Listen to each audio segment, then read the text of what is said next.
Assalamualaikum. Okay, we have completed the topic kinematics. Now, the next topic which we are going to start today is vectors. So, the next topic is vectors.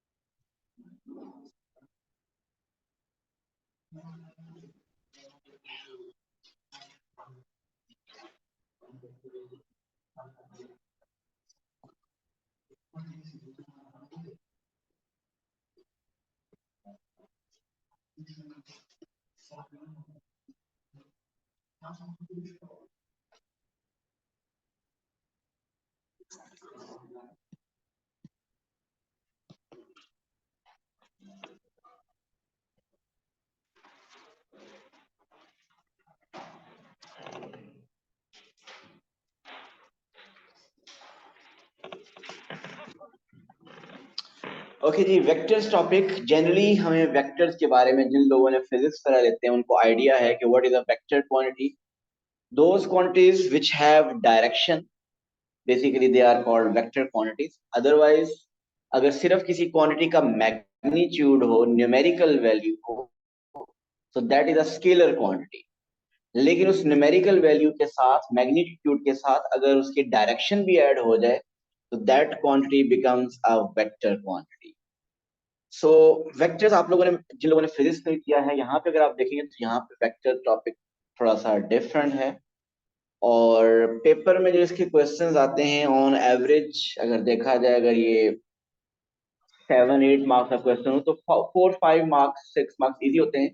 Last कोई एक question, एक part, 1-2 marks का, 3 marks का वो मुश्किल आता है अक्सर. और फिर वो मुश्किल, वो फिर ओवरऑल वो काफी ज्यादा चैलेंजिंग होता है वो लास्ट.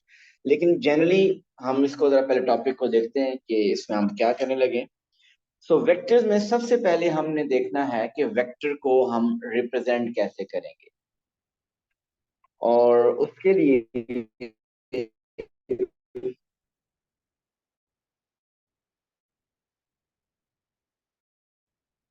सबसे पहले किसी वेक्टर को रिप्रेजेंट किया जाएगा in form of a column vector A B.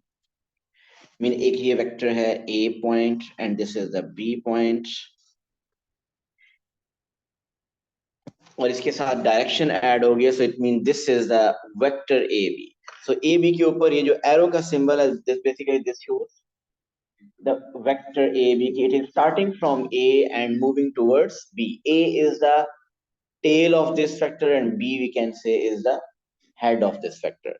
So vector AB, किसी भी वेक्टर AB को हम रिप्रेजेंट करते हैं in the form of a column vector. ये column vector basically matrix, column matrix होता है.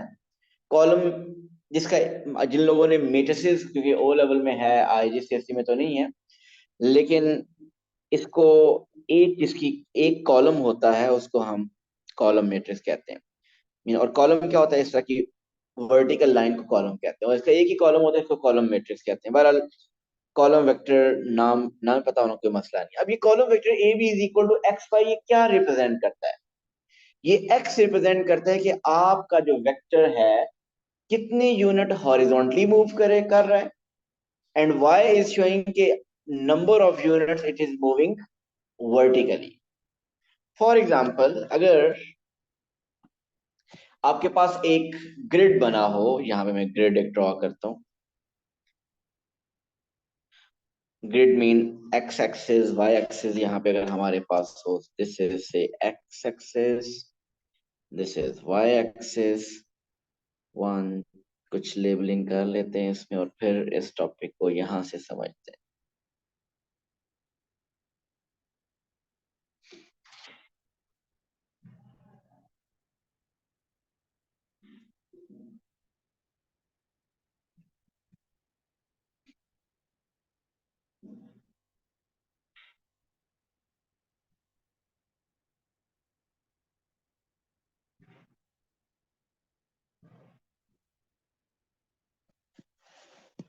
Okay, suppose this is the point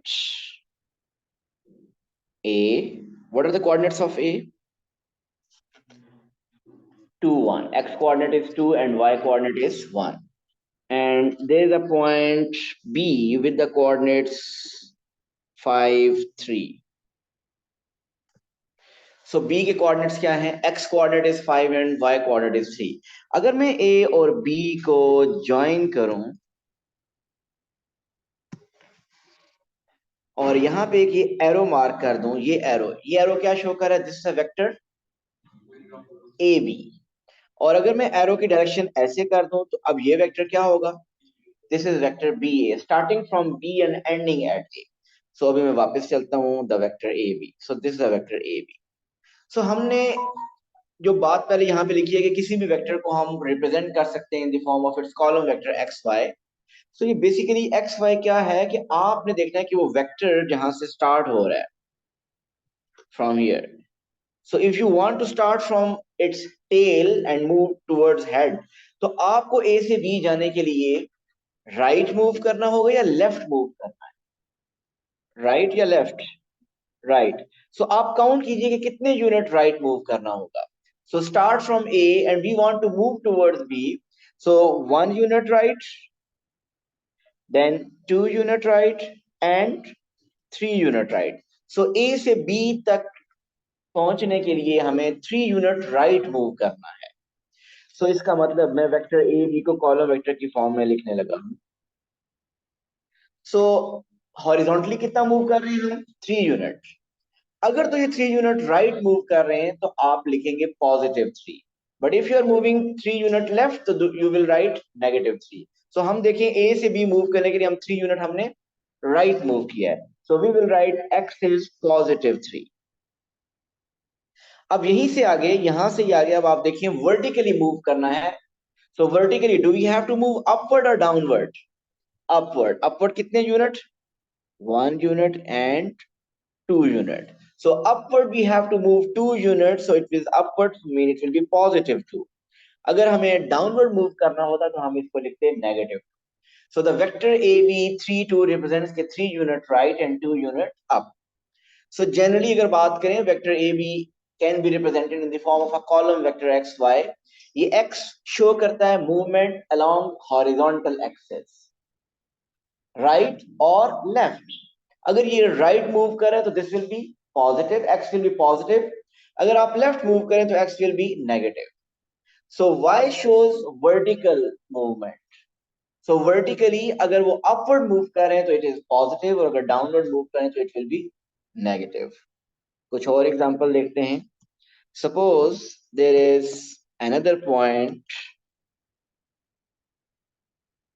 C. Here is a point C. What are the coordinates of C? x0, y4. And here is the point D. Coordinates of D are -3, 1. C to D, there is a vector CD. This is a vector CD. हमने find करना है column vector for CD now. जी पहले सोचिए आप, फिर discuss करते हैं। What do you think? What's the column vector CD? So Umair बताइए क्या बता रहे? -4, 1, -3, -3, -3। Ramisha? -3, -3। इकरा भी -3, -3। जी अमार? -3, -3। देखिए कैसे -3 कहां से स्टार्ट लेना है? सी से। सो आपने सी से स्टार्ट लेना है साइन। सी से स्टार्ट किए तो राइट मूव करना है लेफ्ट? लेफ्ट कित एक मिनट, हमने लेफ्ट मूव करना है राइट साइन। लेफ्ट लेफ्ट बताइए कितने यूनिट मूव करेंगे? 3 यूनिट। सो आप देखिए 1 unit left, then 2 unit left, and then 3 unit left. Now we are right above D. D के ऊपर हम पहुंच चुके हैं। So 3 unit left mean this is -3। यहां से साइन फर्दर क्या करें हम?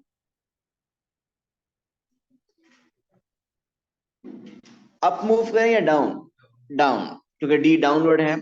सो कितने unit downward? 1 unit downward, 2 unit downward and 3 unit downward. So 3 unit downward mean -3. So the vector CD is -3 -3. Ji clear है ये? Okay. There is a there is another vector which is CA, जो कि मैंने draw नहीं किया। अगर आप चाहें तो ड्रॉ कर सकते हैं। अगर हम चाहें तो वेक्टर CA ड्रॉ कर सकते हैं विदाउट ड्रॉइंग CA। क्या आप CA कॉलम वेक्टर बता सकते हैं?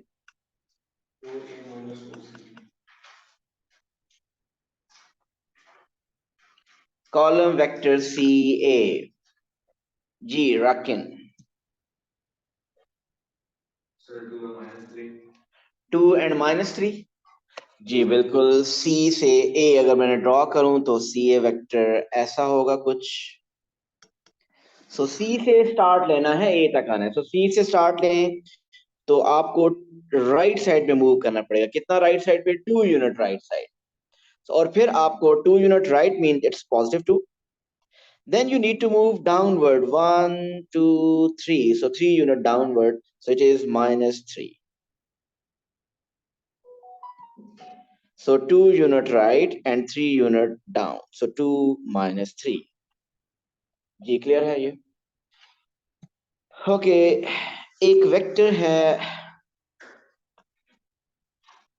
वेक्टर AP is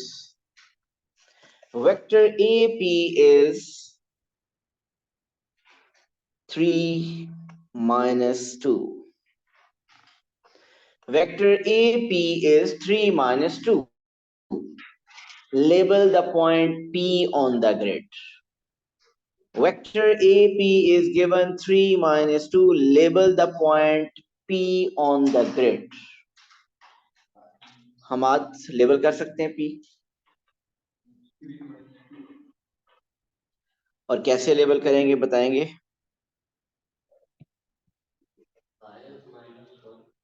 5 -1 पे बनेगा, ऐसे ही है भाई।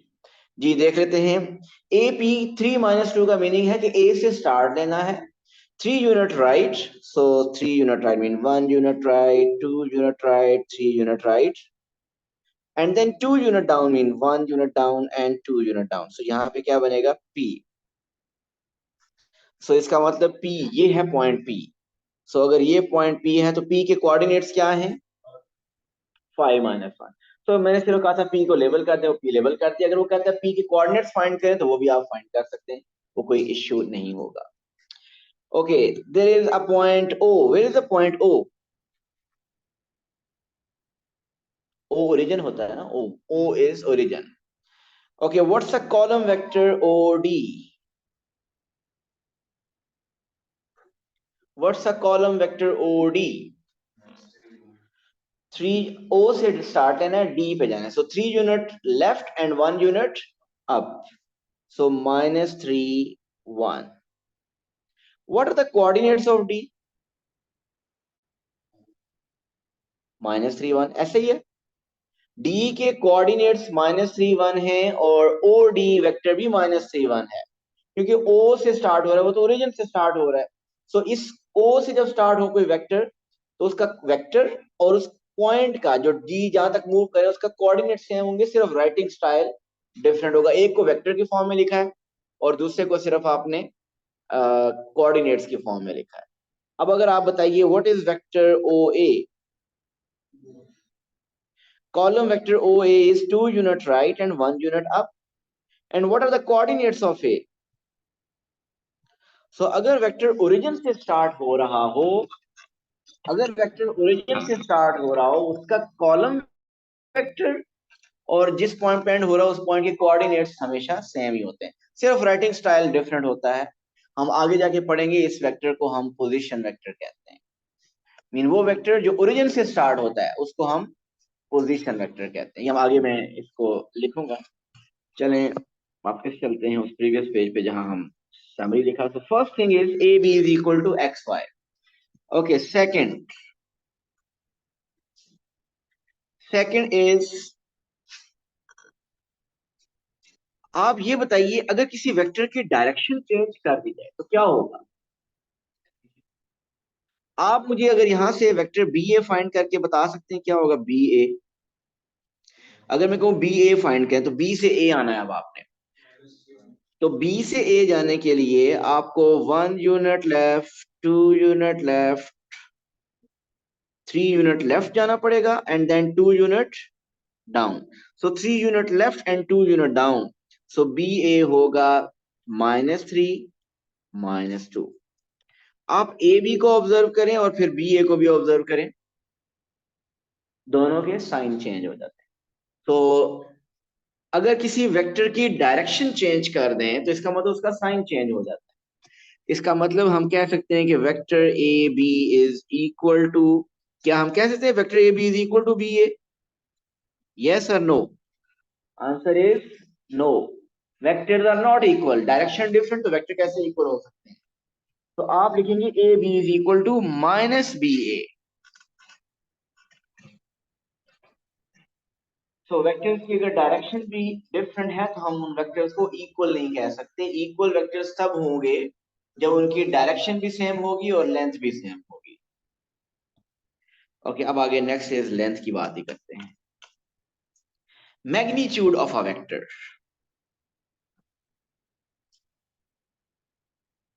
मैग्नीट्यूड बेसिकली एक वेक्टर के मैग्नीट्यूड का मतलब क्या है? जब आपसे कहा जाता है ना वेक्टर की का मैग्नीट्यूड कैलकुलेट करें, तो बेसिकली आपसे कह रहा है कि लेंथ उसकी कैलकुलेट करें। सो वो लेंथ ही होती है। सो मैग्नीट्यूड और length of a vector.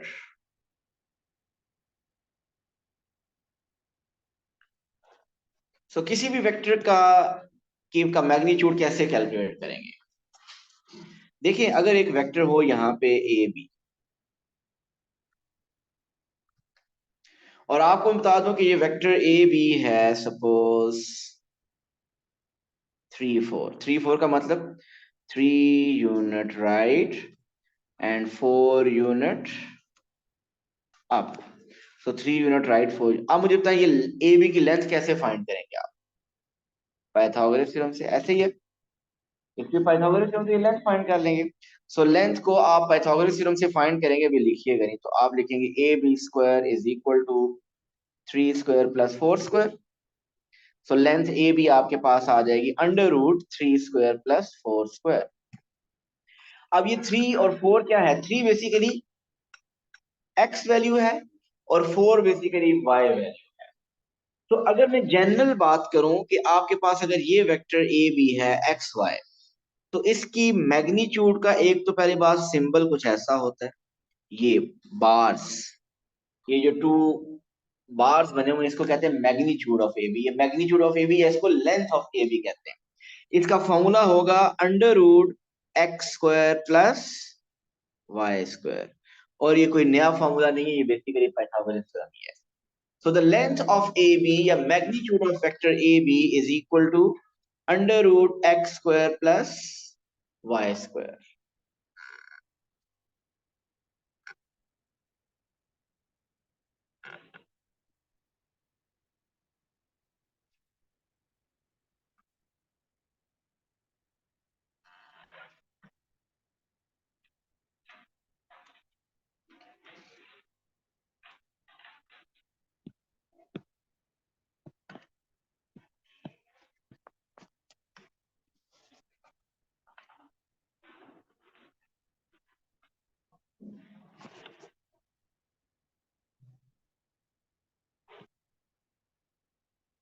Equal vectors. Equal vectors क्या होते हैं?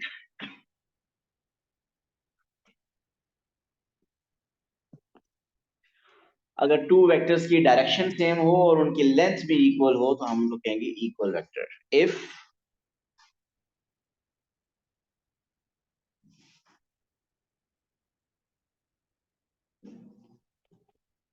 direction of AB vector and CD vector is same and magnitude mean length भी अगर उनकी सेम हो, इक्वल हो, तब हम कहेंगे then we will say vector A B is equal to C D. अगर उनकी डायरेक्शन भी इक्वल हो और लेंथ भी इक्वल हो तब हम कहेंगे कि वो इक्वल वेक्टर्स हैं।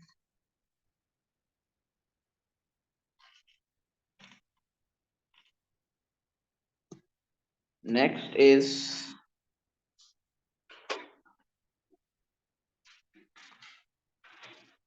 Gradient.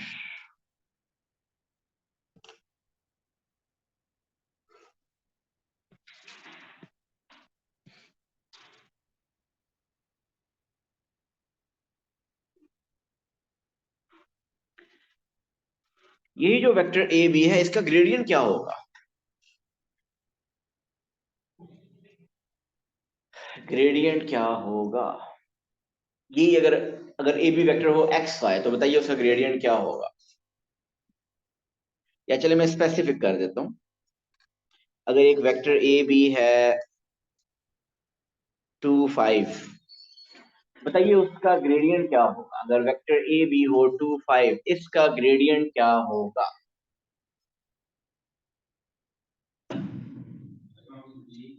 It is numerical number में मान सकता है ना। 3/7, 2/9, 5/2, कुछ इस तरह जो भी है। 5/2।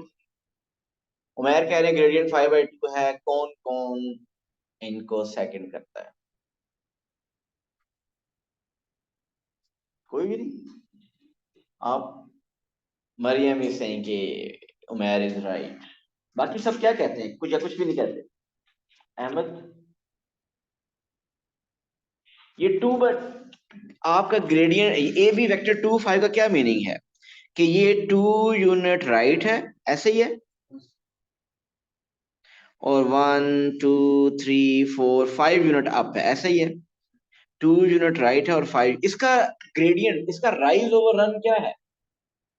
इसका राइज है 5 और रन क्या है 2। सो ग्रेडियंट क्या हुआ? Rise over run mean 5/2।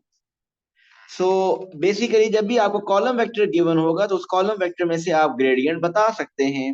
So the gradient is इस स्पेसिफिक एग्जांपल में 5/2। और जनरल अगर हम लिखें तो what's the gradient of A B? It will be y over x। Over x नहीं है, y x, sorry, yes, y over x। rise over run. So the gradient of AB will be rise over run mean y over x.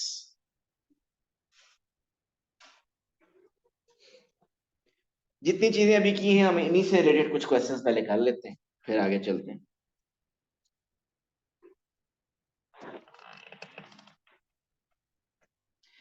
अगर आपके पास एक vector A B है -3 4,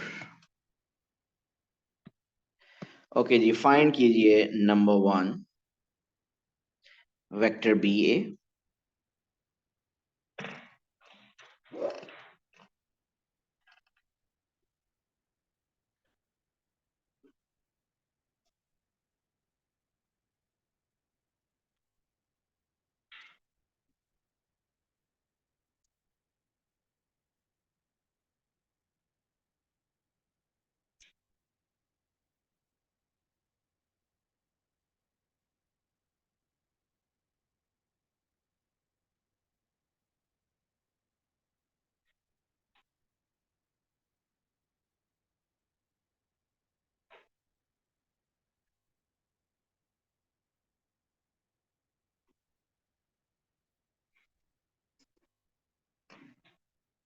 हो गया।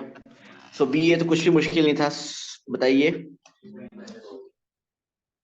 So +3 and -4, sign change कर दें। -3 will become +3 and +4 will become -4।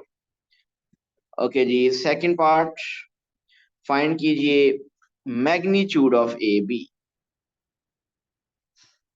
Magnitude क्या होता है? Length. So length of A B find कीजिए।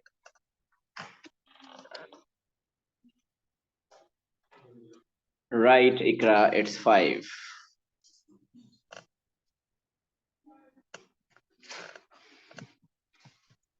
सो इट इज, क्या फॉर्मूला होता है, under root X square plus Y square. So under root X mean -3 square plus 4 square. So under root -3 square is 9. 9 plus 16 is 25. So square root of 25 is 5. Mean the length of vector AB is 5. What is the length of BA?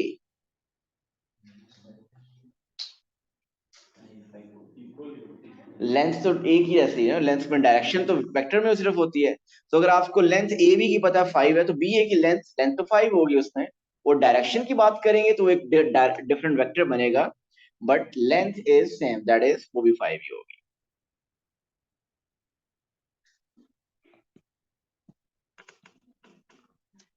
Okay, if it is given x minus 3, 4 is equal to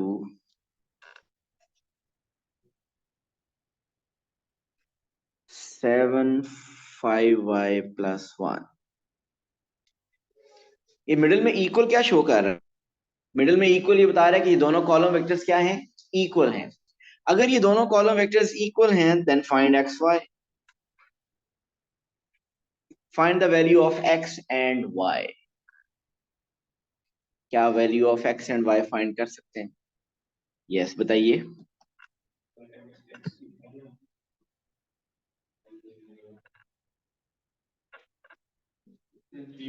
3/5. सो क्योंकि ये vectors दोनों equal हैं, ये column vectors equal, इसका मतलब इनके corresponding elements equal होंगे. So corresponding elements equal mean x minus 3 will be equal to 7 और 4 is equal to 5y plus 1. सो यहां से आपके पास x आ जाएगा 10 और इधर से आपके पास 3 is equal to 5y, y is equal to 3/5.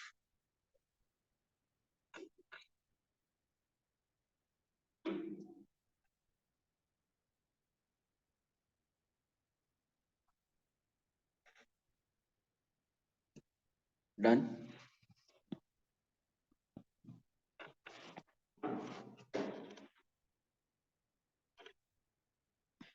Okay, next is position vector. 5 points हमने लिखे हैं. 6th point is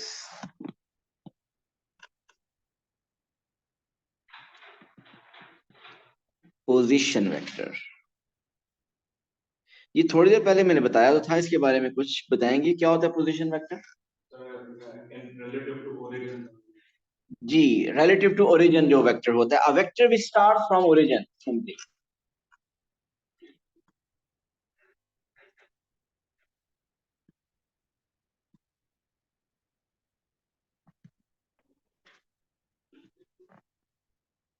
A vector which starts from origin is called position vector. For example, अगर कहीं पे लिखा हो OA, is this a position vector? This is a position vector of A. OA is a position vector of A. OB is a position vector of B. Position vector of B. क्या ये position vector है? This is not a position vector. ये ओ पे and हो रहा है. हमने तो ये बताया हुआ है कि पोजीशन वेक्टर वो होता है जो ओरिजिन से स्टार्ट हो, रिलेटिव टू ओ हो. सो this is not a position vector. Position vector हमेशा ओरिजिन से स्टार्ट होता है. हाँ जी, फिर हो जाएगा, फिर भागेगा. ओ पी भी लिख लेते हैं. O P is a position vector of P.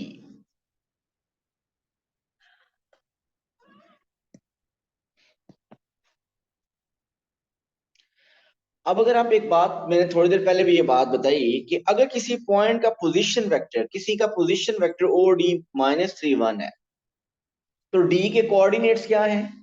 -3 1. ओ ए का ओ ए मीन पोजीशन वेक्टर ऑफ ए है 2 1 और ए के कोऑर्डिनेट्स क्या हैं 2 1। सो इसका मतलब किसी पॉइंट का पोजीशन वेक्टर और उसका कोऑर्डिनेट हमेशा सेम होते हैं। मीन अगर आपको मैं बता दूं फर्दर, एक आपको ये गिवन हो कि a is suppose the coordinates of a is -4 7, can you tell me what is the position vector of a? It will be -4 7। तो अगर किसी पॉइंट के कोऑर्डिनेट्स आपको पता चल गए इसका मतलब आपको उसका पोजीशन वेक्टर भी पता चल गया। सिमिलरली रिवर्स मीन अगर आपको ये बता दिया जाए कि position vector of B is 5 -1, then can you tell the coordinates of b? So what will be the coordinates of b? The coordinates of b will be 5 -1, right? So position vector और उस point के coordinates आपके बिल्कुल exactly same होते हैं।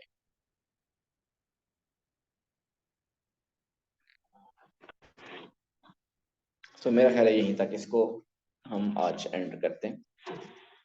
इस weekend पे ये टॉपिक आप इसमें से कुछ नहीं कर सकेंगे, लेकिन प्रीवियस टॉपिक जो आपका कोई मिस हुआ है आपको मैंने यूट्यूब लिस्ट भेजी हुई है, प्रीवियस टॉपिक में देखें। हमारे जो मेन टॉपिक रह गए वेक्टर एक रहते कर रहे हैं, इसके बाद प्रोबेबिलिटी रहता है, और फिर जो आपके डिफरेंस है आईजीसीएससी के और ओ लेवल के वो डिफरेंट टॉपिक्स जिनको आपस में वो मीन ओ लेवल के लोकल्स वगैरह रहता है, और आईजीसीएससी का अगर देखा जाए तो डिफरेंशिएशन और वो ट्रिग्नोमेट्रिक ग्राफ्स वगैरह रहते हैं, वो हम करेंगे। इससे प्रीवियस टॉपिक्स आपका कोई मिसिंग है तो प्लीज वो लेक्चर सुने और कवर अप करने की कोशिश करें। Thank you so much. अल्लाह हाफिज। नाम